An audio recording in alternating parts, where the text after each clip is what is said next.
हमारे चर्चा का विषय है मंगल चिन्हों के ऊपर। मुख्य रूप से हमारे यहाँ 8 मंगल चिन्ह बतलाए गए हुए हैं। उनमें से कुछ तो बहुत प्रचारित हैं और उनके विषय में सभी लोग जानते हैं, और कुछ ऐसे भी हैं जिनकी जानकारी कम लोगों को है, तो इसकी भी जानकारी हम आपको देंगे। इसके अलावा इन प्रतीक मंगल चिन्हों को घर में कहाँ कहाँ लगाना चाहिए और इससे हमको क्या लाभ मिलेगा, ये हम आपको बताएंगे। वैसे इन मंगल चिन्हों का हमारे जीवन के विभिन्न पक्षों पे बहुत असर देखने को मिलता है, जो हमारे जीवन में सौहार्द, मंगल, धन, संपदा, आध्यात्मिक, धार्मिक, बौद्धिक, लगभग बहुत से पक्षों में इनका असर दिखाई देता है। सर्वप्रथम हम मंगल घट के विषय में बात करते हैं। मंगल घट, सामान्य भाषा में इसको कलश कहा जाता है। सजीव कलश के अंदर का विधि विधान तो बहुत है और प्रत्येक अनुष्ठानों में इनका स्थापन, पूजन का क्रम बताया गया है। लेकिन अनादिकाल से हमारे शुभ चिन्हों को हमारे मुख्य द्वार पे बनाया, अंकित किया जाता था। इसमें से मंगल घट की बहुत प्रधानता है। ये हमारे मुख्य द्वार के दोनों तरफ निर्मित होता है और इसका स्वरूप एक घड़े के समान रहता है और इसमें आम्र पल्लव, आम के पत्तों को रख के इसके ऊपर नारिकेल मतलब नारियल को रख लेते हैं और इसमें भी, इस घट में भी स्वस्तिक का चिन्ह बना रहता है। ये मंगल घट एक पूर्णता का द्योतक है। इससे घर में हर तरह की संपन्नता, वृद्धि और सबके मन में धैर्य और शांति का संकेत मिलता है। दूसरा,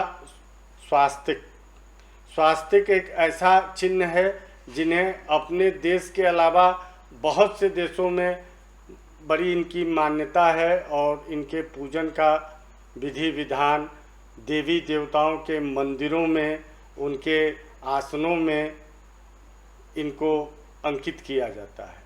हमारे यहाँ तो स्वस्तिक को मानते हैं। ये गणेश जी का भी स्वरूप स्वस्तिक के अंदर रहता है। इसकी जो 4 भुजाएं रहती हैं, इसमें चतुर्दिक ऊर्जा का संचार होता है, जो हमारी सारी मनोकामनाओं को, हमारी सारी आवश्यकताओं को पूर्ति करने में बहुत सहायक होता है। इसको आप अपने घर के पूजा स्थान में भी लगा सकते हैं, अपने व्यवसायिक स्थान में भी, जो जहाँ पूजा करते हैं, यहाँ जहाँ भंडारण का काम हो, वहाँ पे भी स्वस्तिक को लगा सकते हैं।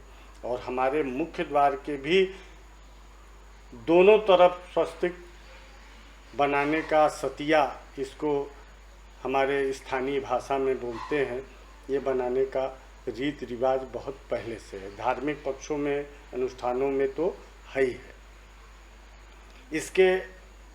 इससे आगे बढ़ते हैं तो कमल पुष्प, पद्म पुष्प, इसका भी बहुत लंबे समय से शुभ चिन्हों के प्रतीक के रूप में व्यवहार में लाया जाता है।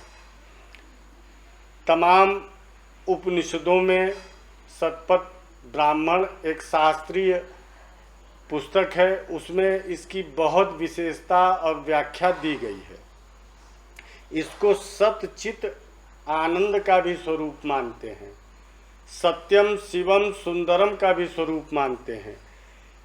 और इसकी जो गुणवत्ता होती है, उसमें आप समझ लीजिए, इस मंगल चित्र को अगर आप अपने पूजा स्थान में लगाते हैं या जहाँ अध्ययन कक्ष है, जहाँ बच्चे पढ़ते हों, वहाँ लगाते हैं, या घर के जिस स्थान पे आप व्यायाम करते हैं, योगा करते हैं, ध्यान करते हैं, वहाँ पे भी इसको लगाना बहुत ही लाभकारी है।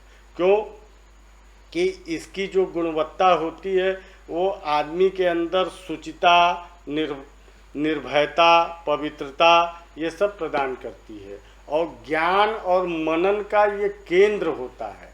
तो इसलिए इसका भी शुभ चिन्हों में बहुत महत्व है और इसका भी आप व्यवहार अपने जीवन में करें और इसका लाभ उठाएं। इसके बाद आता है 5 अंगुलक, मतलब 5 अंगुलियों के चिन्ह का। ये भी अनादिकाल से इसकी व्यवस्थाएं हमारे शास्त्र में देखने को मिलती हैं और ये हमारे जीवन के विभिन्न मांगलिक अवसरों पे इस तरह के चिन्हों की पूजा और व्यवहार में लाया जाता है। इसको आप ध्यान देंगे तो पुराने समय में जो विवाह इत्यादि का कार्य होता था, उपनयन का कार्य होता था, या कोई ऐसा मांगलिक अवसर आता था जिसमें बहुत से स्वजन लोग एकत्र होते थे, तो इसको जो है हल्दी के संग कुछ मंगल चूर्ण इत्यादि मिला के छापा देने का भी एक क्रम रहता था। वो स्वजनों को, चाहे वो नर हो नारी हो, उनके पीठ पे छापा लगाया जाता था। इसके अलावा हमारे जहाँ विभिन्न देवी देवताओं का उस आयोजन के रूप में आवाहन होता था, जिसको कोहबर इत्यादि कहते हैं, वहाँ पे भी इस शुभ चिन्ह को बनाया जाता था। साथ ही मुख्य द्वार के ऊपर भी इस छापे को अंकित किया जाता था। ये भी हमारे यहाँ मांगलिक ऊर्जा का बहुत अच्छा चिन्ह और स्रोत था। इसके अभय मुद्रा का जो है ये आदमी के अंदर उत्साह, आनंद और निर्भयता ये सब देता था। इसी क्रम में एक श्री वत्स करके एक शुभ चिन्ह आता है। श्री वत्स ये लक्ष्मी के पुत्र का नाम है और प्रायः आप ये देखेंगे तो विष्णु भगवान के हृदय स्थल में कहीं त्रिकोण मुद्रा में, कभी चतुर्दल मुद्रा में ये स्थापित रहता है। ये लोक मंगलकारी ये चिन्ह है। इसकी सार्वभौमिक उपयोगिता है। इसको रखने से, इसके दर्शन करने से हमारे जीवन में समृद्धि का संचार होता है और कई तरह का इसका लाभ हमारे जीवन में मिलता है। इससे धनागम के लिए बहुत सहायक है और जहाँ समूह में कोई कार्य होता हो तो वहाँ ये अद्वितीय ऊर्जा लोगों तक पहुँचाता है। तो इसलिए इसका प्रयोग आप कार्यालय में अपने कर सकते हैं, जहाँ पे आपका कोई व्यवसायिक संस्थान हो वहाँ पे भी कर सकते हैं। और घर में इसको जो ड्राइंग रूम, अतिथि गृह ये इत्यादि बोलते हैं, वहाँ पे भी इसका चित्र आप लगा सकते हैं। ये मान, प्रतिष्ठा, यश के वृद्धि में भी बहुत सहायक होता है। और भगवान बुद्ध के भी चरणों में ये श्रीवत्स का चिन्ह आपको मिलेगा। विष्णु का तो है। इसी क्रम में आगे बढ़ते हैं शंख।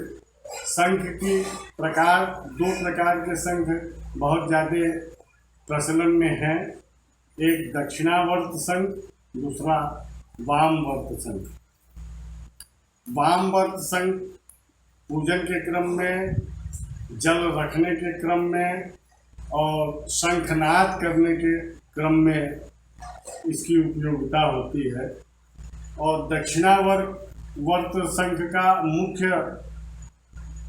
उपयोग लक्ष्मी के परिवार, कुल से संबंधित रहने से ये भी घरों में लक्ष्मी की वृद्धि, और जहाँ लक्ष्मी अनुष्ठान होता है वहाँ दक्षिणावर्त शंख को का पूजन और स्थापन वो भी एक आवश्यक तत्व है। इसके रहने से घर के अंदर की ऊर्जा बहुत ही अच्छी रहती है और इसको नाद ब्रह्म का भी स्वरूप माना जाता है। तो इसके रहने से मंगल ध्वनि किसी न किसी प्रकार हमारे मन चित्त को प्राप्त होती है और घर में अनेक उत्सव और मांगलिक कार्य होने के क्रम भी बने रहते हैं। एक इसके पश्चात जो है युग्म मीन का अर्थ है दो मछलियों का आपस में जुड़ा रहना, लिपटे रहना। इसका चित्र ये बहुत ही मंगल चित्र है। मछलियों का हमारे शगुन शास्त्र में भी बहुत महत्व है।